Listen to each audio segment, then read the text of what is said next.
Pripravíme si trennú hmotu, ktorej základom je vlastne vymiešaný palmarín s práškovým cukrom a vanilkovým cukrom do peny, takmer našľahaný. Potom ho premiešame s ostatnými surovinami, ako je maizena, hladká múka, vajíčka, kakao, nakoniec pridáme hrozienka a rum. Zoberieme si palmarín, zmeknutý. Pokiaľ nie je zmeknutý, tak treba ho trošku nahriať, aby sa dal našľahať ľahko. Nakrájme ho na malé kúsky.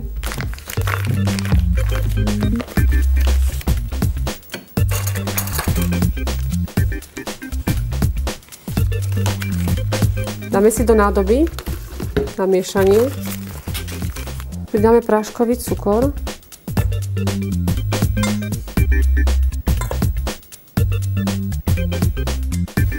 Aj vanilkový.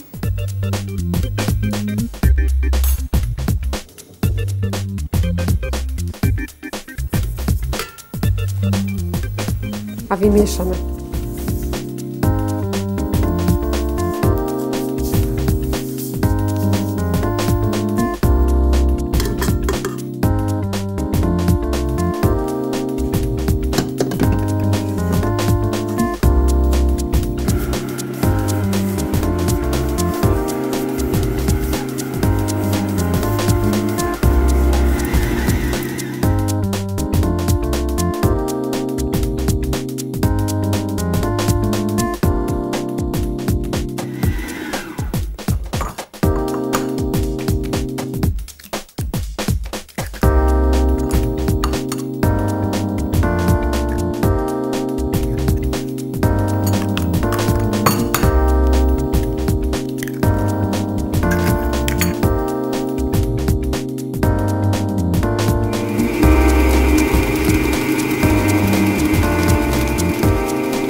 Múka, hladká špeciálka, maizena.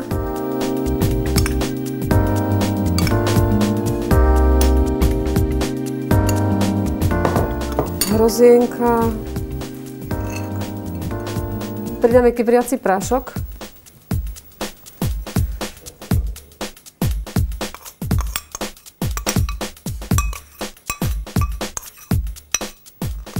Zamiešame. A vmiešame to do pripravenej, vymiešanej zmesi, palmarín, cukor a vajcia. Keby sa náhodou stalo, že sa nám zmes vajec a palmarínu horšie spája, tak treba pridať malé množstvo múky, aby zostala hmota taká ľahká a hladká zároveň, aby nepôsobila ako zrazená, že sa nám tie jednotlivé suroviny nespojili. Pridávame malé množstvo múky, tak aby sa nám jednotlivé ingrediencie spojili, to znamená palmarín s cukrom, s vajíčkami a zároveň s múkou, aby hmota zostala hladká. Časť hmoty si odoberieme, pridáme kakaový prášok.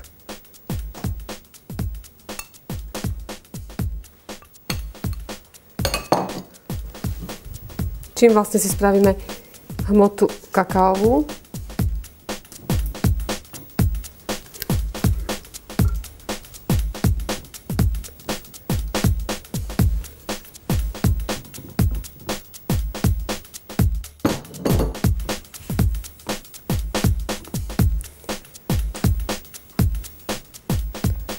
Pridáme malé množstvo rumu.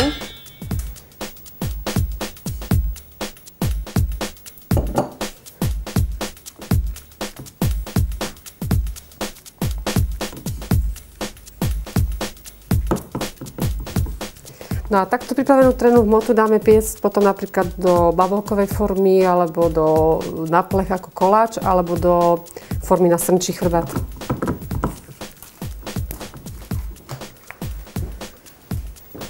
Formu si vymastíme a vysypeme múkou, alebo vyložíme papierom masným.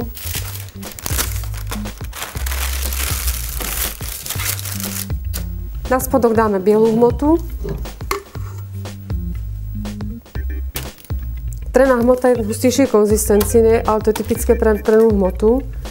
Zároveň, pretože je taká hustá, tak sa musí pomalšie piecť, aby sa dôkladne prepiekla a nezostala v strede surová.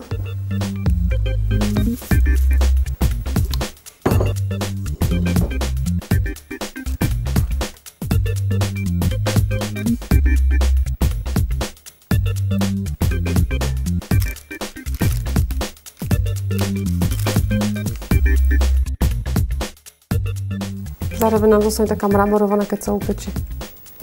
Taká dvojfarebná.